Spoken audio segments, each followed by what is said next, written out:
우리에게 주시는 말씀은 느헤미야 10장 28절부터 39절까지의 말씀입니다. 느헤미야 10장, 제가 가지고 있는 성경 742쪽입니다. 원래 오늘 본문은 1절부터 39절까지예요. 근데 계속 사람 이름이라 제가 지금 이름은 스킵하고 발음하기도 어려워요. 철수, 규철 이름은 좋은데 이름도 어려운데 발음하기도 어렵고, 그래서 28절부터 우리 39절까지인데요. 중간에 또 끊어지는 문장이 없어요. 좀 끊어지는 문장이 있으면 좀 짧게 읽으면 되는데, 왜냐하면 제가 설교할 때 또 다 할 거니까. 그런데 끊어지는 문장이 없어요. 28절부터 39절까지가 한 문장으로 계속되고 있는 거예요. 어쩔 수 없이 우리 28절부터 39절까지 우리 좀 함께 읽도록 하겠습니다. 한 절씩 교독합니다. 제가 한 절 읽고 여러분 한 절 읽고. 그 남은 백성과 제사장들과 레위 사람들과 문지기들과 노래하는 자들과 느디님 사람들과 및 이방 사람과 절교하고 하나님의 율법을 준행하는 모든 자와 그들의 아내와 그들의 자녀들 곧 지식과 총명이 있는 자들은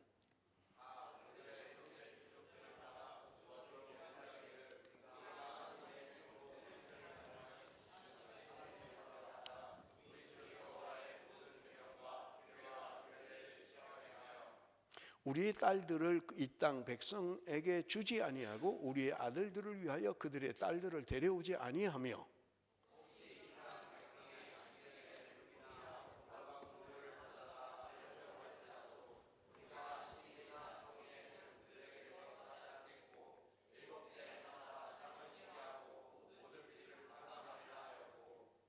우리가 또 스스로 규례를 정하기를 해마다 각기 세겔의 3분의 1을 수납하여 하나님의 전을 위하여 쓰게 하되,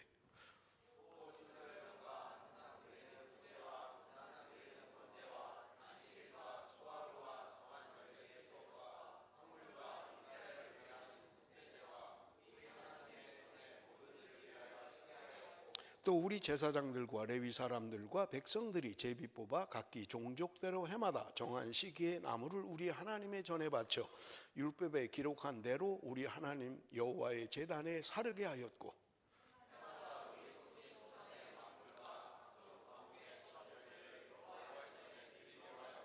또 우리의 아들들과 가축의 처음 난 것과 소와 양의 처음 난 것을 율법에 기록된 대로 우리 하나님의 전으로 가져다가 우리 하나님의 전에서 섬기는 제사장들에게 주고,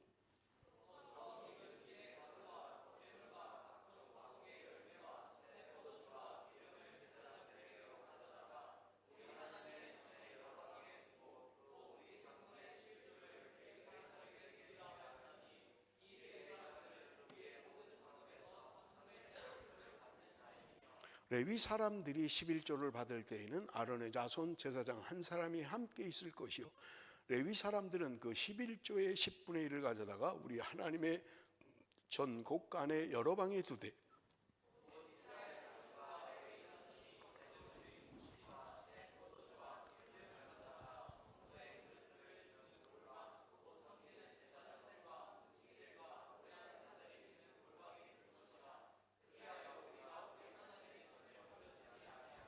아멘.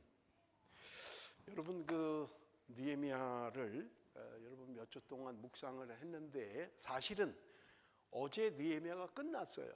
어제로 느헤미야의 묵상이 끝났습니다. 그런데 오늘 우리가 왜 또 돌아가서 10장을 설교를 하느냐 하면, 여러분 매일 성경을 보면 12월 첫째 주 그룹 큐티 나눔이 오늘 본문이에요. 10장 1절에서 39절까지가 그룹 큐티 나눔의 본문입니다. 그래서 그것을 우리가 설교를 듣고 나중에 여러분들이 구역 큐티 나눔 할 때 나눔을 해야 돼요. 그래서 지금 이 본문을 이미 다 끝났는데 사실은 앞으로 가서 다시 이 본문을 설교한다라고 하는 것을 여러분들이 좀 이해를 하면 좋을 것 같고요. 여러분 느헤미야를 설교하면서 이미 말씀을 드렸어요. 느헤미야는 크게 두 부분으로 돼 있다 말씀을 드렸는데, 1장에서 6장까지는 성전 재건에 대한 말씀이다 라고 하는 것을 말씀을 드렸고요. 7장부터 13절까지는 이스라엘의 재건, 회개와 부흥에 대한 이야기를 하고 있는 것이 7장부터 13장까지의 말씀입니다. 그래서 여러분들 느헤미야를 기억할 때 두 부분으로 돼 있다. 1장에서 6장은 성전 재건, 그리고 7장부터 13장까지는 이스라엘 백성들의 재건에 대한 이야기를 하고 있다. 여러분들이 그렇게 이해를 하시면 될 것 같고요. 후반부에 우리가 알 수 있는 것은요, 8장에 수문 앞 광장의 부흥이다라고 하는 것을 우리가 기록하고 있는 것을 볼 수 있어요. 이스라엘 백성들이 수문 앞에 모여서 말씀을 듣고, 그리고 그 말씀을 들을 때 그들이 전부 다 일어서서 손을 들고 아멘 아멘 그렇게 응답을 했고, 말씀을 들을 때 백성들이 다 눈물을 흘렸다라고 하는 것이 8장에 기록된 말씀인 것을 우리가 볼 수 있는 것입니다. 그런데 9장 1절에서 3절에 보면 또 다른 모임에 대한 이야기를 하고 있어요. 우리 한번 같이 읽어보겠습니다. 9장 1절에서 3절입니다. 다 같이 읽습니다. 시작.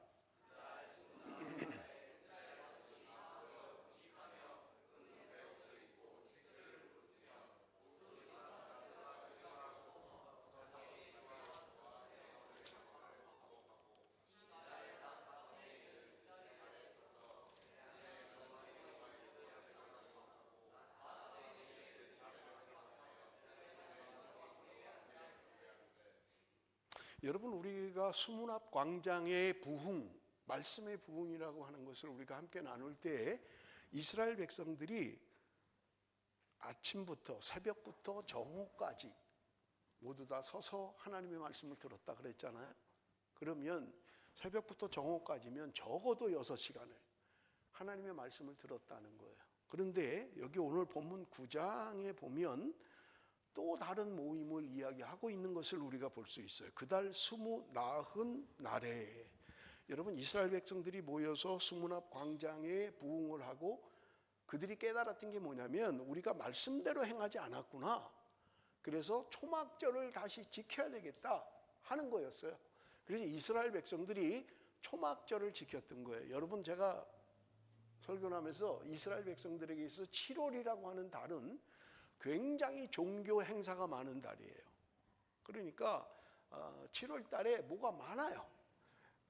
그런데 그 중에 하나가 뭐냐면 7월 10일 날 대속죄일이라는 게 있습니다.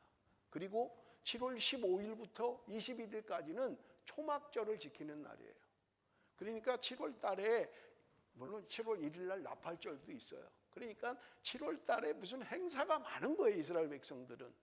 그런데 그들이 초막절을 지킬 때 성경이 기록한 것은 뭐냐면 여호수아 때로부터 지금까지 이런 초막절을 지킨 적이 없다는 거예요.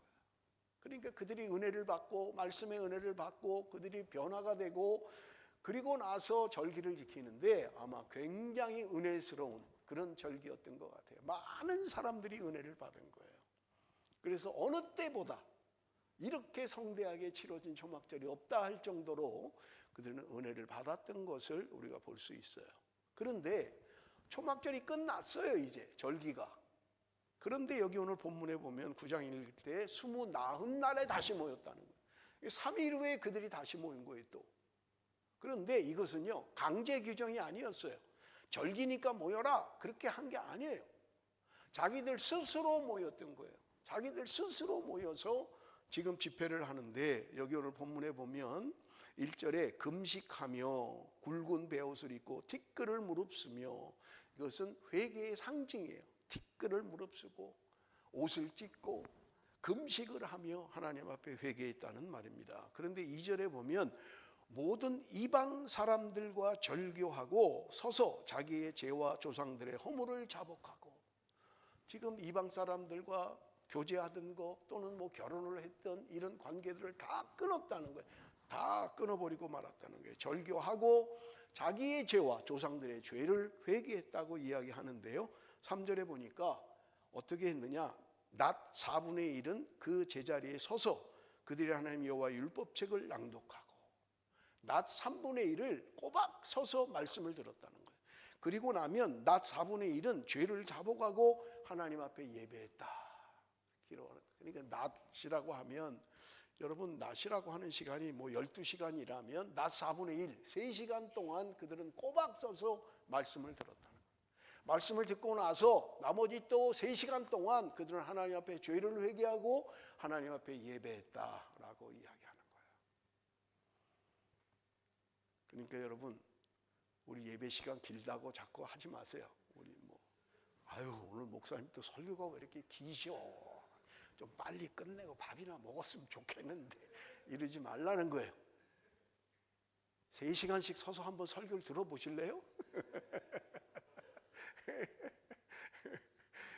6시간씩 서서 한번 아멘 아멘 하면서 한번 해볼래요? 얼마나 힘들겠어요, 그죠? 그런데 그들이 그렇게 행했다는 거예요. 그러면서 9장 마지막 절에 뭐라고 이야기를 하냐면 38절 제가 읽겠습니다. 우리가 이 모든 일로 말미암아 이제 견고한 언약을 세워 기록하고 우리 방백들과 레위 사람들과 제사장들이 다 인봉하나이다 하였느니라. 이게 9장의 마지막이에요. 지도자들이 모여서 뭔가를 언약서를 만들고 거기다 인봉했다고 이야기해요. 그게 10장 1절 우리가 읽지 않았습니다만은 이제 10장 1절에 보면 인봉한 사람들의 이름이 기록되어져 있는 거예요. 누가 인봉했다, 누가 인봉했다 이렇게 기록되어져 있는 것을 우리가 볼 수 있는 것입니다. 그러면 여러분 여기 인봉했다라고 하는 건요, 이렇게 이해를 하시면 돼요. 한국에 선거가 있잖아요. 그런데 어떤 날 선거 날이 정해져 있잖아요, 그죠? 그런데 미리 선거하는 게 있잖아요. 내가 일부 뵀던 얘기했는데 사전투표, 그죠? 사전투표 언제 일주일 전인가요? 제가 잘 모르겠어요. 사전투표를 해본 적이 없어서. 사전투표가 있잖아요, 그죠? 그게 일주일 전에 급한 사람, 당일날 못 오는 사람은 미리 와서 투표해라. 그래서 사전투표를 하잖아요. 그러면 사전투표를 했어요. 그런데 본 투표가 있고 그게 끝나야 개표가 시작되잖아요. 그러면 그 중에 한 4, 5일 비잖아요. 사전투표 했는데. 사전투표 하루예요? 제가 그것도 잘 모르겠네요. 이틀인지 하루인지. 어쨌든 중요하지 않습니다. 사전투표를 했어요. 그런데 개표할 때까지는 시간이 비어 있잖아요. 그럼 어떻게 해요? 그냥 그 자리에 놔둬요, 그냥? 보관소로 가요, 그게 보관소로. 사전투표한 보관함이 옮겨진다고요. 그때 옮길 때 거기다가 봉인을 하는 거예요. 인봉하는 거예요. 거기다가 테이프로 두르고 담당자들이 도장 다 찍고 다 해서 그대로 옮기는 거예요. 그런데 만약에 도장 찍은 게 찢어졌다 이러면 누군가 그걸 오픈한 거예요. 그러면 안 되죠. 오픈하면 안 되잖아요. 그거 그대로 보관돼 있어야지. 그렇게 이해를 하시면 돼요. 지금 이스라엘 백성들이 하나님과 언약을 맺고 그 언약서를 인봉했다는 거예요. 누구도 뜯지 못하도록. 그건 뭐냐? 하나님과의 약속은 누구도 파기할 수 없다는 거예요. 누가 마음대로 바꿀 수 없다는 거예요. 그래서 이것을 다 인봉했다고 이야기하는 거예요. 그런데 여러분 보세요. 오늘 1절에서 8절을 제가 읽을게요. 1절에서 8절 읽을 텐데 그 인봉한 자는 하가랴의 아들 총독 느헤미야와 시드기야, 스라야, 아사랴, 예레미야, 바스훌, 아마랴, 말기야, 핫두스, 스바냐, 말룩, 하림, 무레못, 오바댜, 다니엘, 긴느돈, 바룩, 무술람, 아비야, 미야민, 마시야, 빌게, 스마야이니 이는 제사장들이요. 어렵죠? 여러분 이름이 저도 읽으면서 발음하기가 굉장히 조심하고 있어요. 틀릴까 봐. 그래도 틀리잖아요. 인봉한 사람들의 이름이 지금 기록되어져 있는 거예요. 그런데 제사장 느헤미야부터 이름이 나오는 거예요. 느헤미야도 거기에 인봉을 했다는 거예요. 그리고 1절에서 8절까지 나오는 사람들의 이름이 누구냐면 제사장들이에요. 제사장들이 먼저 거기다가 인봉을 했다는 거예요. 그걸 지금 이름을 다 불러주는 거예요. 그 다음에 9절부터 13절까지는 누가 인봉을 했느냐? 레위 사람들이 인봉을 했다고 기록하고 있는 거예요. 그리고 나면 14절부터 27절은 지도자들, 당시의 정치 지도자들이 거기다 또 인봉을 했다고 기록하고 있는 것을 우리가 볼 수 있어요. 그래서 지금 여기에만 기록된 사람들을 계산을 해보니까 84명이 거기다가 인봉을 했다는 거예요. 하나님과 맺은 언약의 그 말씀에 이거는 파기하면 안 됩니다. 이건 누구도 오픈하면 안 됩니다. 누구도 바꾸면 안 됩니다. 이거 그대로 보존해야 됩니다. 라고 한 게 84명이라는 거예요. 그런데 이 84명은 대표성을 가지고 있는 거예요. 종교계 대표, 무슨 당시에 장로 대표, 정치 지도자 대표들이 나와서 도장을 찍었다는 거예요. 그래서 성경을 보면 여러분 사실은 훨씬 더 많은 사람들이 거기에 인봉한 것을 우리가 볼 수 있습니다. 자, 그러면 왜 이 인봉을 하고 언약을 갱신하느냐 하는 것입니다. 여러분, 이스라엘 백성들이 출애굽을 해서 하나님의 언약의 말씀을 듣고 그들이 다 그대로 살기로 언약을 맺었던 거예요. 여러분, 여기 언약이라는 말을 우리가 참 많이 쓰는데 인봉하다라는 말은 맹세하다라는 말과 같은 거예요. 맹세하다는 거예요. 그런데 이 맹세는요, 하나님 편에서도 약속을 하는 거예요. 그리고 하나님의 백성들도 약속을 하는 거예요. 그게 뭐냐면 하나님 편에서는 내가 너희들을 내 백성을 삼을 것이다. 그리고 내가 너희들을 돌볼 거야. 내가 너희들을 보호하고 너희들을 지킬 거야 라는 약속이에요. 하나님의 백성들 편에서는 뭐냐? 내가 하나님의 말씀을 순종하겠습니다. 이제 하나님 말씀대로 살겠습니다 라고 하는 의미의 맹세고 언약이고 약속인 거예요. 이거는 파기되면 안 돼요. 그런데 이스라엘 백성들이 약속을 파기했던 거예요. 하나님 말씀대로 살지 않았어요. 우상 숭배를 하고 하나님 앞에 바른 삶을 살지 않았던 거예요. 그러므로 말미암아 그들이 이제 바벨론 포로로 끌려갔던 거예요.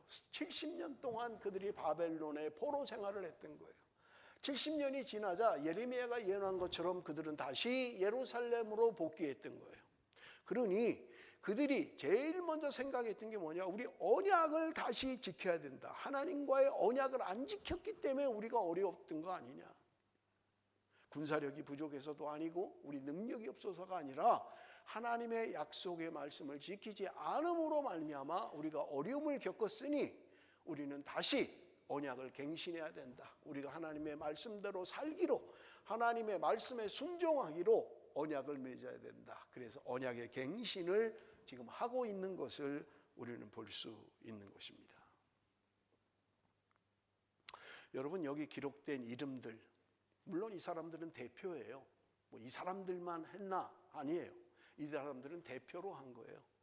이스라엘 민족의 대표로 제사장들, 레위 사람들, 정치 지도자들이 대표로 한 거예요.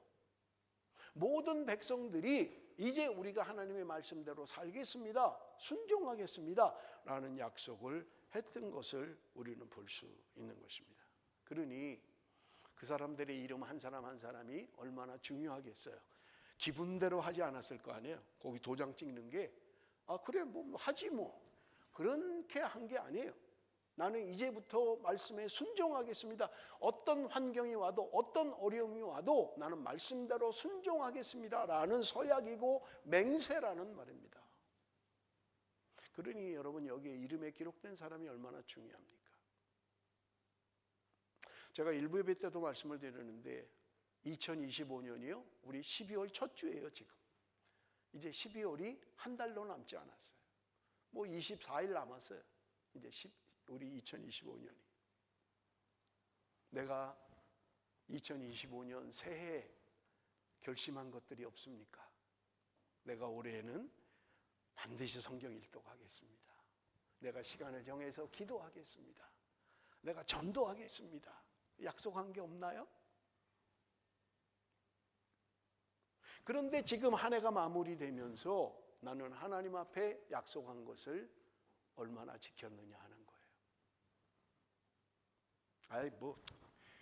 올해 다 갔는데 이제 끝이지 뭐. 내년에 또 새롭게 해야지 뭐. 올해 이제 연말에 놀고 내년에 또 1월 1일 날 또 새롭게 하면 되지 뭐. 그렇게 매년 지나가고 있지 않나요? 하나님과의 약속인데 하나님 앞에 세운 맹세였는데 내 형편, 내 처지, 내 환경 생각하면서 스스로 파기하고 아유 내가 뭐 형편이 그러니까 못하지 뭐. 혹시 그렇게 한 해를 마감하고 있지는 않느냐 하는 것입니다. 여러분 양화진을 아실 거예요. 양화진, 우리 한국의 양화진 선교사 묘기입니다. 선교사님들이 한국에 와서 순교하고 묻힌 곳이 양화진이라는 곳입니다. 제가 자료를 조사해 보니까 2020년, 그러니까 5년 전이죠. 5년 전 2020년에 양화진에 묻힌 선교사들의 숫자가 417명이에요. 물론 선교사만 아닙니다. 선교사 후손도 묻힐 수 있어요. 자녀들도. 그러니까 417명이 거기 묻혀 있다는 거예요, 지금. 양화진에. 5년 전이니까 아마 뭐 그 사이에 또 몇 분 또 거기 묻혔는지 제가 잘 모르겠어요. 2020년 기준이었으니까요. 그런데 제가 자료를 조사하다가 그 사람들의 묘비에 써 있는 글들을 읽기 시작했어요. 여러분이 있었는데 참 기억날 만한, 기억할 만한 묘비가 있어서 두 개를 소개합니다. 여러분 아마 여기 띄워줄 거예요. 헐버트라고 하는 사람이에요. 1863년 한국 태어나서 1945년 한국에서 사망했습니다. 그런데 이 사람의 묘비명에 뭐라고 되어 있냐면 한국인보다 한국을 더 사랑했고 자신의 조국보다 한국을 위해 헌신한 헐버트 이렇게 기록되어 있는 거예요. 그리고 자신이 쓴 묘비가 있어요. 자신이 자신의 묘비명에다가 뭐라고 했냐면 나는 웨스트민스터 성당에 묻히기보다 한국 땅에 묻히기를 원하노라. 여러분 영국에 있는 웨스트민스터 사원은요 아무나 사용할 수 있는 게 아니에요. 영국 왕실에서 왕이 즉위할 때 또는 왕족이 죽었을 때 사용하는 곳이에요. 아무 때나 뭐 나 여기서 결혼하고 싶어 해서 하는 게 아니에요. 그러니 웨스트민스터 사원의 묘지에 묻히는 것은 아무나 받아주는 거 아니에요. 돈 많다고 묻히는 거 아니에요. 얼마나 영광됩니까? 그런데 헐버트라고 하는 사람은 나는 웨스트민스터 사원 묘지에 묻히는 것보다 나는 한국 땅에 묻히기를 원한다. 켄드릭이라고 하는 사람은요 1833년에 태어나서 1908년에 죽었어요. 계산해 보니까 25세 죽은 거예요. 25년 살고 죽었어요. 그러니 한국에 몇 살에 왔는지 저는 잘 모르겠어요. 젊은 나이에 한국의 선교, 한국 선교를 해서 왔던 사람. 지금 여기 계신 분들 25 아래에는 거의 없는 것 같아요. 일단 오늘 우리 이찬희 씨 2002년생이니까 25 안 됐네. 한두 명 있을 것 같아요. 송이도 아직 안 됐고 25 안 된 것 같고 25이라는 젊은 나이에 그가 몇 살에 왔는지 19살에 왔는지 20살에 왔는지 모르겠어요. 그가 젊은 나이에 한국에서 사망했습니다. 그의 묘비명에 뭐라고 되어 있냐면 여러분 여기 있죠. 한번 같이 읽어볼까요? 같이 읽습니다. 시작. 만일 내게 천의 생명이 주어진다 해도 그 모두를 한국에 바치리라. 25살 젊은 나이에 한국에서 사망하면서 그는 묘비명으로 내게 1000개의 생명을 주신다 하더라도 나는 그 1000개 모두를 하나님께 이 조국을 위해서 한국을 위해서 내가 바칠 것이라고 이야기했던 것입니다. 여러분 한국에 혹시 방문하게 되면 양화진 묘역을 한번 가보십시오. 거기에 우리 민족을 위해서 와서 젊은 나이에 죽음을 맞이했던 많은 사람들의 묘비가 양화진에 있습니다. 그들의 이름 누가 들어도 누가 보아도 이 사람들의 이름은 세월이 흘러 지금 수많은 세월이 흘렀지만 그들의 이름은 한국 조선 역사에 길이 남을 사람들인 것입니다. 무슨 비즈니스를 위해서 왔던 것도 아니고요. 오직 하나님의 나라 위해서, 하나님을 위해서 왔던 사람들. 그래서 자신을 희생하고 자신의 생명마저도 버렸던 그 선교사들. 우리는 그들의 이름을 기억해야만 하는 것입니다. 여러분, 지금 하나님의 말씀에 인봉된 사람들의 명단을 보십시오. 에스라를 필두로 해서 말씀의 부흥운동이 일어났던 거예요. 여러분, 느헤미야, 그는 우리가 아는 것처럼 대제국, 거기에 술 맡은 관원장이었다고 이야기합니다. 왕에게 굉장히 중요한 직책이었어요. 성공한 사람이에요. 부귀영화를 누릴 수 있는 사람입니다. 자신의 이름 하나로, 자신의 직책 하나로 그 엄청난 제국에 어디 가든지 인정받고 대접받을 수 있는 사람이에요. 그런데 그가 자기의 모든 기득권을 버리고 예루살렘에 왔던 것입니다. 예루살렘 성벽이 무너졌습니다. 성문이 불탔습니다. 그것 때문에 지금 돌아왔던 느헤미야였던 거예요. 대제국에서 인정받고 살던 사람이 내 기득권을 다 내려놓고 지금 폐허가 된 예루살렘으로 돌아왔다는 말입니다. 우리가 앞에 느헤미야 전에 에스라를 묵상했잖아요. 에스라라고 하는 사람은 대단한 사람이었어요. 그는 말만 하면 왕이 요구하는 것을 다 주는 사람이었다고 성경은 이야기하고 있는 거예요. 그가 뭐가 부족하겠어요? 그런데 그가 자신이 가지고 있는 기득권을 다 내려놓고 오직 이 민족의 말씀 부흥이 일어나야 된다. 우리가 70년 동안 이렇게 포로 생활한 것은 말씀대로 살지 않았기 때문이다. 그러니 우리 민족이 사는 길은 말씀의 부흥이 일어나야 된다.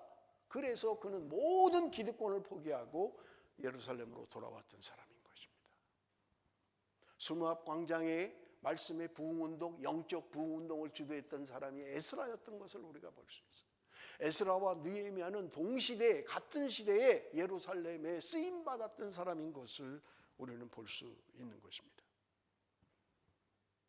단지 그냥 내가 이름 하나 얹으면 돼. 많은 사람들이 하는데, 봉인하는데 내 이름 하나 올리겠다는 게 아니라 자신의 생명을 걸고 내가 이제는 앞으로 하나님의 말씀에만 순종하겠습니다.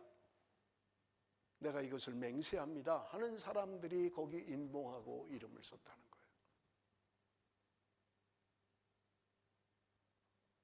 사랑하는 성도 여러분, 우리는 주를 위하여 무엇을 포기하고 있습니까? 무슨 손해를 보고 있습니까? 내가 예수 믿는 것 때문에 어떤 불이익을 당하고 있습니까? 수많은 사람들이 이제는 하나님의 말씀에 순종하겠습니다. 맹세합니다. 말씀대로만 살겠습니다. 내가 형편이 안 좋아지고 처지가 안 좋아지면 난합니다. 그런 게 아니에요. 어떤 형편이 오더라도 어떤 상황이 된다 하더라도 나는 말씀에 순종하는 삶을 살겠습니다. 한 해를 마감하면서 여러분, 나는 어떤 결심을 가지고 살아갑니까? 어떤 마음으로 신앙생활을 하고 있습니까? 요한일서 3장 16절 우리 한번 같이 읽어봅니다. 요한일서 3장 16절 다 같이 읽습니다. 시작.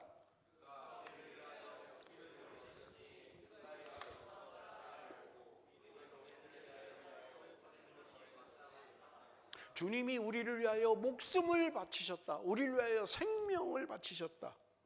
그러므로 말미암아 우리가 그 사랑을 입었고 그 사랑을 안다면 우리도 이제 형제를 위하여 목숨을 버리는 게 당연한 거 아니겠느냐라고 말씀하고 있는 거예요. 형제를 위하여 내가 이제 목숨까지 버리는 것을 마땅히 여깁니다. 형제를 위하여 무엇을 버렸습니까? 형제를 위하여 무엇을 아끼지 않았습니까? 그렇게 사랑해 본 적은 있습니까?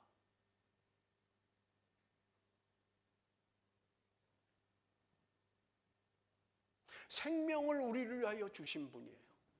예수 그리스도 그분이 우리의 생명을 주셨다고요. 우리가 살아나기 위해서, 우리를 구원하기 위하여, 하나님의 자녀가 되기 위하여 주님이 십자가에 달려 돌아가신 거예요. 그렇다면 너희들도 이제 형제를 위하여 목숨을 버리는 게 마땅하지 않냐? 그게 옳은 삶 아니겠니? 라고 말씀하고 있는 것입니다. 형제를 위하여 목숨을 버릴 수 있다면 뭐를 이해를 못하겠어요? 그죠? 뭐를 이해를 못하겠냐고요? 뭐가 그렇게 기분이 나쁘겠냐고요? 뭐를 그렇게 오해를 하겠냐고요? 내가 그 사람을 위해서 생명을 줄 수 있다면 뭐가 그렇게 오해를 하고 그렇게 기분이 나쁘고 뭐가 그런 일이 있겠냐고요?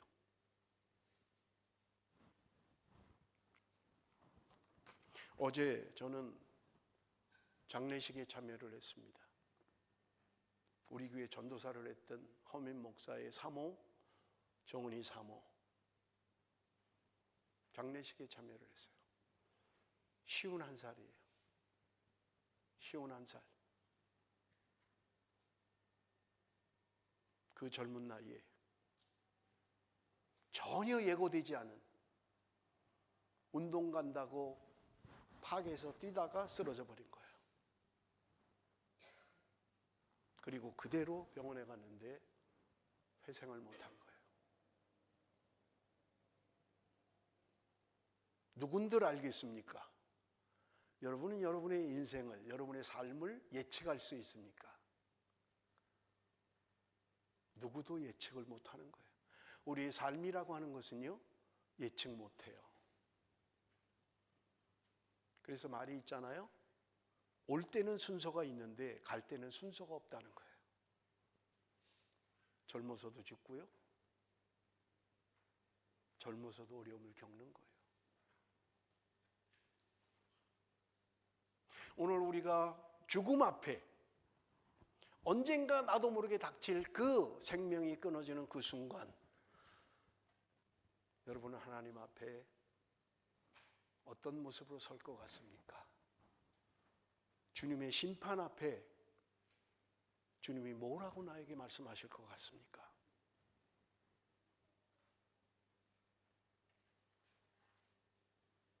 너 가족을 위하여 참 열심히 살다 왔다. 주님께 그렇게 말씀하시겠습니까? 너가 세상에서 무엇을 위하여 살다 왔니? 내가 너를 위하여 생명을 바쳤는데 너는 무엇을 하다가 왔니? 라고 한다면 여러분 답할 말이 있습니까?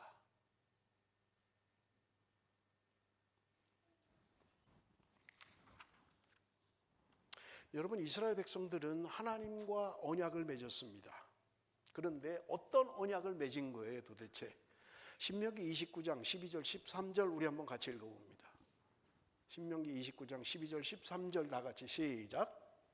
내 하나님 여호와의 언약에 참여하며 또 내 하나님 여호와께서 오늘 내게 하시는 맹세에 참여하여 여호와께서 내게 말씀하신 대로 내 조상 아브라함과 이삭과 야곱에게 맹세하신 대로 오늘 너를 세워 자기 백성을 삼으시고 그는 친히 내 하나님이 되시려 함이니라. 여호와께서 말씀하신 대로 하나님이 맹세하셨다는 거예요. 오늘 너를 세워 자기 백성을 삼으시고 그는 친히 내 하나님이 되시려 함이니라. 하나님이 내가 너희들 자녀로 삼을 거야. 너희들은 내 자녀야. 여러분 자녀를 위하여 우리가 얼마나 희생합니까? 뭐 안 그런 부모도 있는지 모르겠어요. 안 그런 부모도 있는지 모르겠어요. 자녀가 아프면 부모는 잠을 못 자는 거예요. 잠을 못 자는 거예요.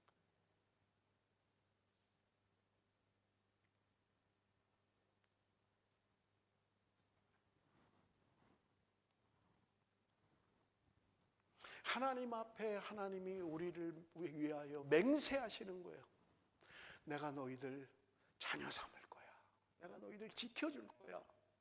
걱정하지 마. 두려워하지 마. 내가 있잖아. 넌 왜 이렇게 두려워하니? 하나님이 오늘 저와 여러분을 향해서 하시는 말씀입니다. 여러분, 언약의 내용이 무엇입니까? 하나님과 이스라엘 백성들이 인봉해서 그렇게 만든 그 언약서의 내용은 무엇입니까? 네 가지입니다. 첫째는요, 자녀들을 이방 백성과 혼인하지 않겠다라고 하는 언약의 내용입니다. 29절 30절에 보니까 다 그들의 형제 귀족들을 따라 저주로 맹세하기를 우리가 하나님의 종 모세를 통하여 주신 하나님의 율법을 따라 우리 주 여호와의 모든 계명과 규례와 율례를 지켜 행하여 우리의 딸들을 이 땅 백성에게 주지 아니하고 우리의 아들들을 위하여 그들의 딸들을 데려오지 아니하며 이방 민족과 결혼시키지 않겠다고 이야기하고 있는 거예요. 왜 이런 규정을 만들었을까요? 지금 여러분 뭐 국제 결혼 얼마든지 하잖아요. 뭐가 잘못됐는데 이러는 거예요? 왜 이런 걸 금지할까요?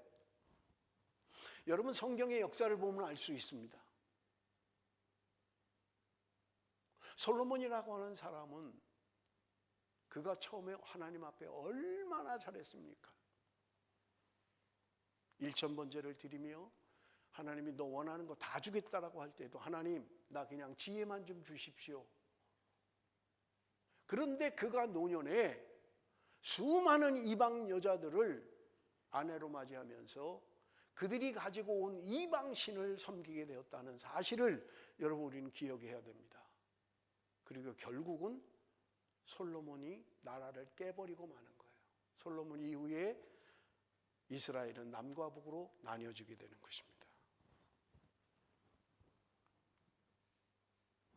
아직 결혼해야 될 자녀들을 가지고 있다면 여러분 부탁드립니다. 가능하면 믿지 않는 사람과의 혼인을 하지 마십시오. 부모님들이 이걸 지켜야 돼요. 부모님들이. 왜냐하면 여러분 안 믿는 사람하고 결혼하면요 쉽지 않아요. 물론 성공하는 사람들이 있어요.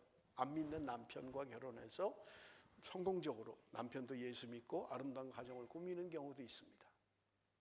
그런데 대부분은요 실패해요. 그러니까 아예 처음부터 예수 믿는 사람과 결혼을 해야 돼요.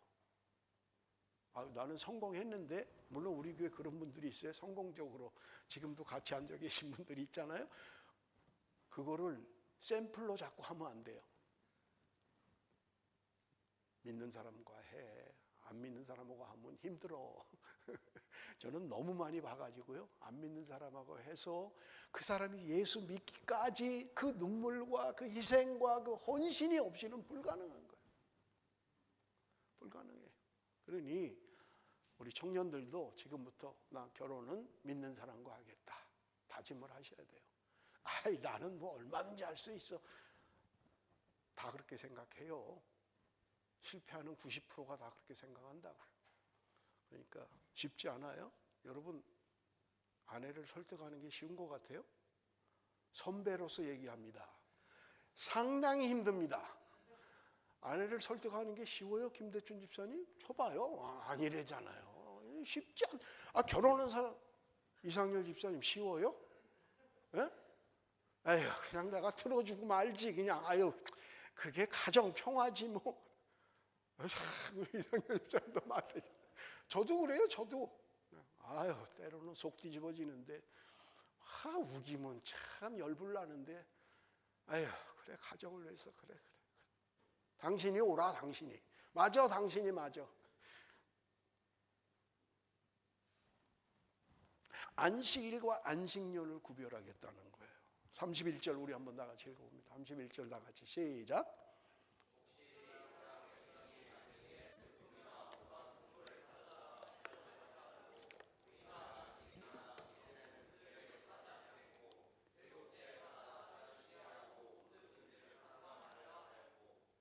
지금 여기 안식일과 안식년을 지키겠다고 이야기하는 거예요. 안식일은 뭐 우리가 잘 아는 것처럼 주일을 성수하겠습니다. 내가 주일 빼먹지 않겠습니다. 하나님 앞에 예배하는 거 타협하지 않겠습니다. 라고 하는 거예요. 그런데 그 당시 백성들은요. 안식년이라는 게 있었어요. 6년을 농사를 지으면 그 다음에 7년째는 농사를 안 짓는 거예요. 땅을 쉬게 하는 거예요.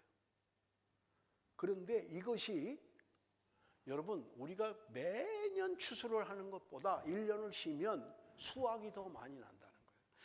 뭐 어느 게 맞는지 저는 농사를 지어본 경험이 없기 때문에, 어떤 사람들은 그래요.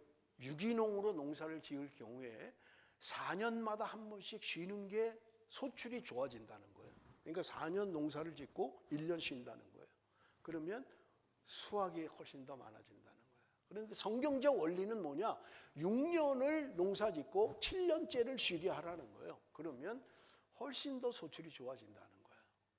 뭐 어느 게 맞는지 저는 뭐 농부가 아니라 잘 모르겠습니다. 어쨌든 하나님이 우리에게 주신 계명은 뭐냐? 안식일을 지켜라. 그리고 안식년을 지켜라 라고 하는 거예요. 비즈니스의 개념으로 생각하면 어쩌면 손해일지 몰라요. 아유, 1년을 쉰다고? 어이구, 그거 뭐 소출이 얼만데? 내가 거기서 나오는 그게 얼만데 그걸 쉬어? 그럴 수 있어요. 그런데 하나님의 말씀에 순종하는 자들의 하나님의 언약이 뭐냐? 하나님이 먹게 하시겠다는 거예요. 그게 안식일이 우리가 알고 있는 규정들이잖아요. 그래서 안식일을 지키기 위해서 6일 동안 일하고 7일은 하지 말라는 거예요. 그래서 하나님이 안식일에는 6째 날 이틀분을 거두게 해주시겠다는 거예요. 안식년은 뭐냐? 1년을 쉬는데 6년째에 2년치를 주시겠다는 거예요. 그러니까 살 수 있는 거예요. 그러니까 그냥 쉴 수 있는 거예요. 희년은요, 3년을 농사를 못 짓는 거예요. 3년을, 50년째 되는 애는. 그런데 하나님이 그 3년치 먹을 걸 주시겠다는 거예요. 무슨 말이냐? 내가 먹고 사는 거는 하나님께 달려있다라는 믿음과 그 신앙으로 반응하라는 거예요. 네 힘으로 먹고 사는 거 아니야. 네 능력으로 사는 거 아니야. 하나님이 너희를 먹이는 거야. 하나님이 너희들을 입히시는 거야. 그것을 말씀하고 싶은 거예요. 그래서 내가 안식일을 지키고 안식년을 지키는 건 뭐냐? 신앙 고백인 거예요. 신앙 고백. 하나님이 나를 먹이시는 것을 믿습니다.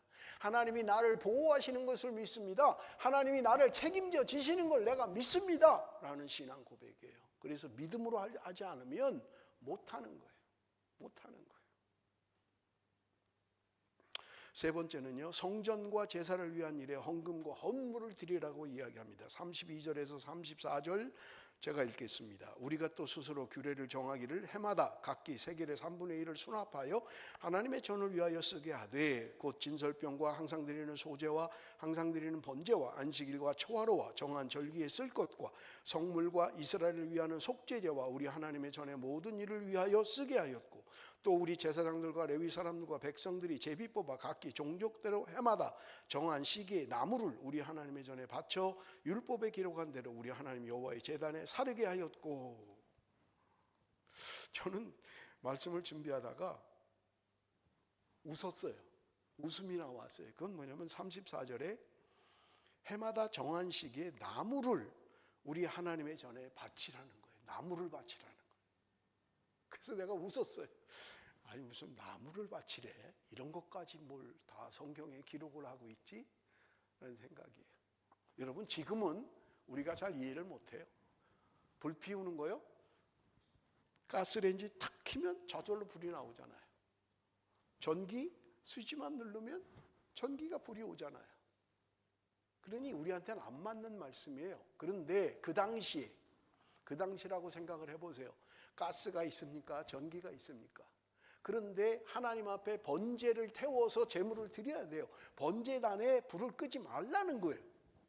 그러면 여러분, 번제단에 불을 끄지 않으려면 나무를 계속 떼야 되는 거예요. 그러니 그 양이 얼마나 많겠어요. 여러분, 불이 한번 꺼지면요, 그걸 다시 피려고 한번 생각해 보세요. 지금이야 뭐 쌓아놓고 성냥으로 갖다 대든지 전자책으로 갖다 대든지, 무슨 또 뭐 요새는 뭐 그런 탄도 있더라고요. 그거 하나 넣고 붙이면 그게 확 붙이고. 아무것도 없는 때 불이 꺼지면 불을 새로 만들어야 되잖아요. 뭐 어디 보관돼 있는 게 아니잖아요. 그러니 얼마나 힘들어요. 그러니까 성경에 불을 끄지 말라는 거예요. 번제단에 불이 꺼지지 않도록 하라는 거예요. 그러니 여러분, 거기에 드는 나무가 얼마나 많겠어요.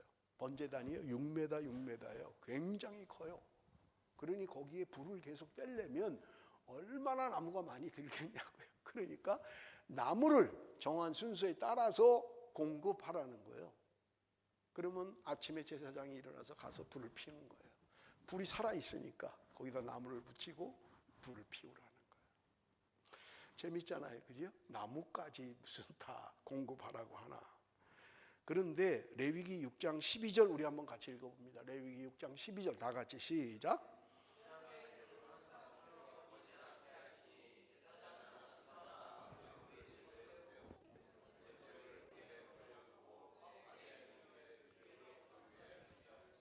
하나님의 말씀에 기록되어 있는 게 불을 끄지 마라. 계속 불을 살라라. 그래서 언제든지 제물을 드리고 예배를 드릴 수 있도록 하라 라고 말씀하고 있는 것을 우리가 볼 수 있어요. 뭐 저는 개인적으로 신앙적으로 동의하지 않지만 뭐 미국에 그런 데가 있잖아요. 24시간 기도하는 모임 뭐 그런 것도 있어요. 24시간 계속 기도하는 거예요. 저도 한번 생각을 해봤어요. 이게 가능할까? 그래서 우리 시드니에 우리 교단교회도 그러는 데가 있어요. 교단교회가 기도실에서 1시간씩 계속 돌아가면서 기도하는 거예요. 밤을 새고 계속해서 기도하는 거예요. 1시간씩 계속. 뭐 그게 성경적이냐 그렇게 해야만 되냐 하는 것에 대해서는 저는 동의하지 않습니다. 우리도 그런 때가 있었어요. 릴레이 기도 그래가지고 뭐 일주일 동안 24시간 기도한 때가 있어요. 여러 번 했어요. 물론 밤에는 성도들이 하기 어렵잖아요. 직장 가야 되고 뭐 그런데. 그래서 교육자들이 12시부터 새벽 6시까지는 교육자들이 돌아가면서 기도했던 거예요. 그런데 여기 오늘 불을 끄지 마라 라고 이야기하고 있는 거예요. 네 번째는요. 첫 열매 첫 소산을 하나님의 것으로 구별하여 드려라. 11조를 드려라 라고 이야기하고 있는 거예요. 35절에서 38절 길어서 제가 읽습니다. 해마다 우리 토지 소산의 만물과 각종 과목의 첫 열매를 여호와의 전에 드리기로 하였고 또 우리의 맏아들들과 가축의 처음 난 것과 소와 양의 처음 난 것을 율법에 기록한 대로 우리 하나님의 전으로 가져다가 우리 하나님의 전에서 섬기는 제사장들에게 주고 또 처음 익은 미래 가루와 거제물과 각종 과목의 열매와 새 포도주와 기름을 제사장들에게로 가져다가 우리 하나님의 전에 여러 방에 두고 또 우리 산물의 11조를 레위 사람들에게 주리라 하였나니 이 레위 사람들은 우리의 모든 성읍에서 산물의 11조를 받는 자임이며 레위 사람들이 11조를 받을 때에는 아론의 자손 제사장 한 사람이 함께 있을 것이요 레위 사람들은 그 11조의 10분의 1을 가져다가 우리 하나님의 전 곳간의 여러 방에 두되 처음 것을 하나님께 드리라는 거예요. 하나님 거라는 거예요. 처음 것을. 그래서 이스라엘 백성들이 출애굽을 할 때 여러분 마지막 재앙이 뭐였어요? 장자의 죽음이었잖아요. 마지막 처음 것은 다 죽이는 거예요. 사람도 그렇고 짐승도 그렇고 첫 것은 다 죽이는 게 마지막. 그들이 애굽을 탈출하기 전에 마지막 내렸던 재앙이었어요. 자, 그럼 보세요. 이스라엘 사람들은 이스라엘 사람들도 첫 아들이 있을 거 아니에요. 첫 아들. 죽어야 되는 거예요. 지금 다. 첫 것은 다 죽이니까. 그런데 문설주에 문 입구에 어린 양의 피를 발라놓으면 죽지 않았던 거예요. 그래서 죽음의 사자가 왔다가 피를 보면 그냥 넘어가는 거예요. 그래서 6월절이 패스오버잖아요.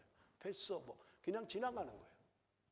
그래서 살아난 사람들, 죽어야 되는데 죽지 않은 사람들, 우리가 성경에 보면 그 사람들을 돈으로 계산해서 다 드리라고 하잖아요. 제사장에게 줘야 된다는 거예요. 첫 것은 제사장들 것이니까요.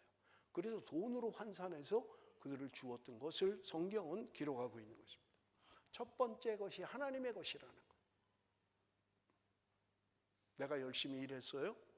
내가 장사를 했어요. 내가 돈을 벌었어요. 첫 것은 하나님의 것이다. 하나님 앞에 드려야 된다고 이야기하고 있는 것을 우리는 볼 수 있는 것입니다. 왜 그렇습니까? 너희들이 하나님의 소유를 인정하라는 거예요. 내가 낫고 내 것이고 내 소유가 아니라 이것은 하나님의 것입니다. 그래서 하나님의 것을 하나님께 드립니다. 라는 신앙 고백이고 믿음의 고백인 것입니다. 저는 여태까지 한 번도 첫 예물을 드리십시오라고 얘기해 본 적이 없어요. 그런데도 성도들 가운데 이 말씀에 근거해서 첫 예물을 드리는 사람들이 있었어요. 첫 예물을 드립니다. 저는 아직도 잊지 못하는 게요. 퍼스에서 목회할 때 고등학생이 아르바이트를 한 거예요. 그래서 2주마다 이제 뭐 이거 돈을 받잖아요. 그러니 고등학생이 하는 아르바이트라는 게 뻔하잖아요. 무슨 맥도날드 가서 뭐 잡일하고 뭐 1시간에 얼마씩 받은 거예요. 그런데 제가 지금도 잊어버리질 않아요. 2주 동안 자기가 아르바이트 한 것이 아마 150 얼마였나 봐요. 150. 정확하게 수치는 156불인가 그랬어요. 이거를 첫 예물입니다 하고 봉투가 올라온 거예요. 이름을 보니까 고등학생이에요.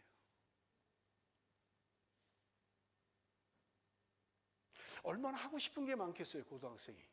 아, 나 청바지도 좀 하나 샀으면 좋겠고, 요번 아르바이트 한 거 가지고 내가 이것도 좀 하나 사면 좋겠고, 얼마나 하고 싶고 사고 싶고 먹고 싶은 게 많겠어요. 그런데 이 친구가 하나님 앞에 드린 거예요. 첫 예물입니다. 제가요, 목사인데 감동이 되는 거예요. 아, 얘는 하나님이 축복하시겠다. 얘는 정말 하나님이 보호하시겠다. 제가 걔를 불렀어요. 예배 끝나고 간절히 기도해 줬어요. 영주권도 없었어요. 그 가정이.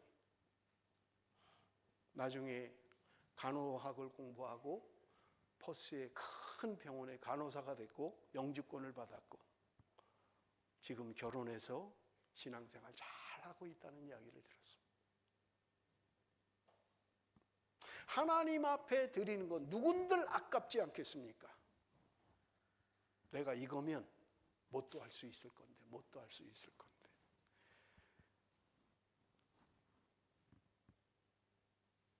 하나님 앞에 11조를 드렸다는 거예요. 11조를.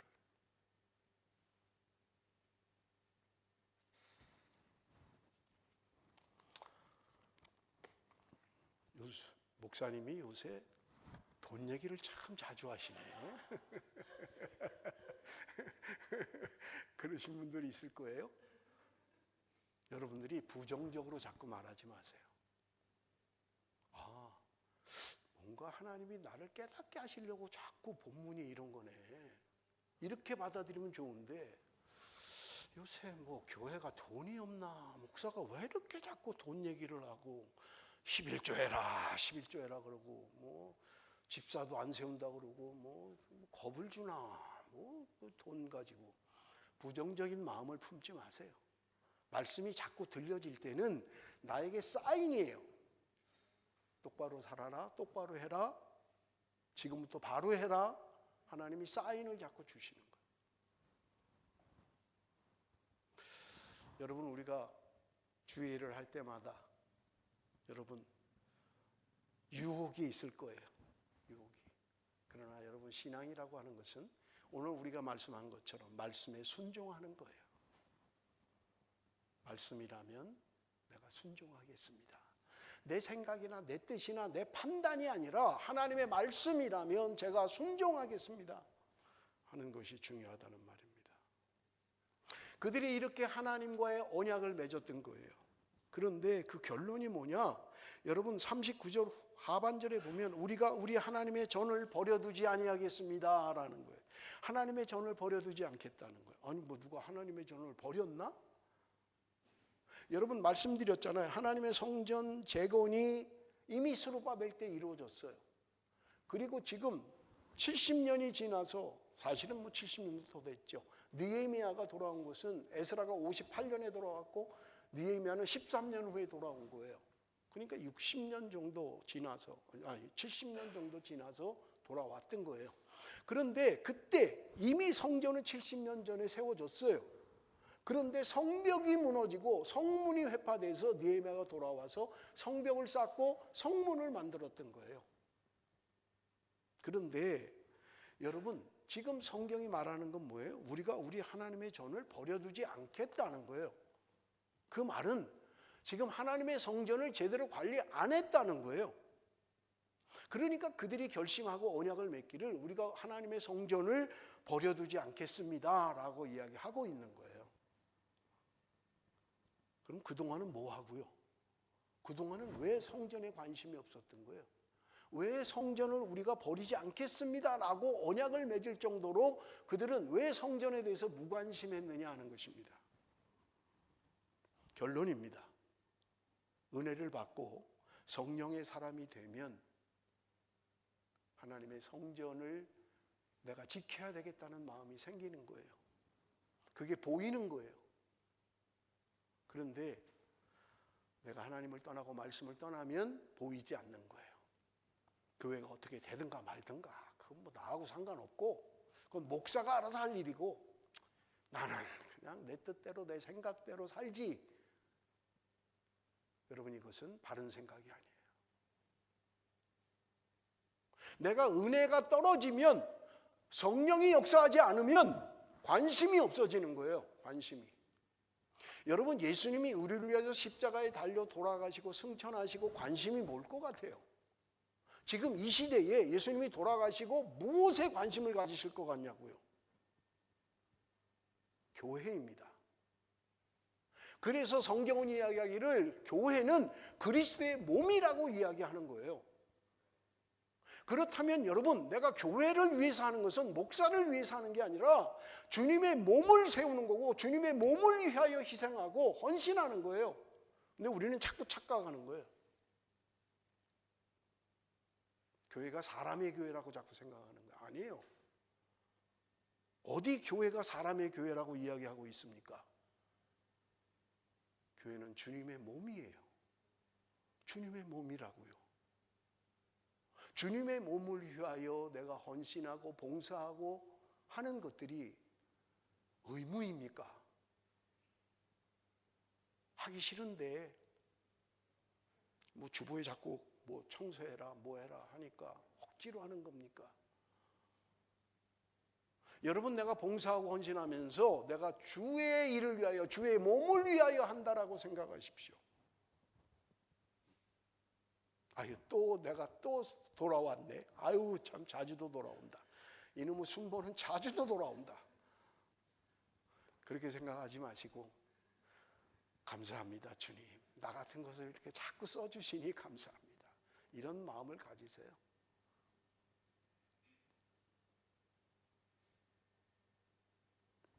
사람이 하는 일은 때로 실수할 수 있습니다. 그렇잖아요. 목사가 완벽한가요? 아니잖아요. 그러나 그럴 때마다 하나님이 나에게 더 봉사하라고 하시는구나. 더 헌신하라고 하시는구나. 지난번에 나 성전 청소 넣어놓더만 목사님 또 이번에 넣어놨네. 이 목사님은 뭐에 신경 쓰는 거야? 응? 왜 나를 또 넣는 거야? 내가 지난주에 분명히 청소했는데. 그렇게 생각하지 마시고 아이고, 우리 목사님이 또 실수하셨나 보다. 그러면 되잖아요. 실수 안 하지만 실수하셨네. 아유, 나를 또 넣어놨네. 아유, 나를 참 사랑하시는가 보다. 나를 또 넣어놓으셨네. 이러면 좋잖아요. 우리 목사님은 정신을 어디다 팔고 다니는 거야. 뭐 자꾸 이게 지난번에 했는데 또 넣고 말이야. 에이, 참 짜증나네 진짜. 나에게 신앙에 덕이 안 되잖아요. 그러면 그죠? 덕이 안 되잖아요. 긍정적으로 생각하고 좋게 생각하고 믿음으로 판단하고 그게 좋은 거예요. 말씀을 맺겠습니다. 하나님의 은혜가 임하면 관심이 가는 거예요. 아유, 김양수 집사님 또 수술한대. 아유, 기도해야 되겠네. 누가 많이 아프대야. 아유, 어떡하지 저분은. 너무 아파서 어떡해. 아프다고 그래도 감각이 없고 수술한다 그래도 감각이 없고 여러분, 우리는 성도가 아니잖아요. 그러면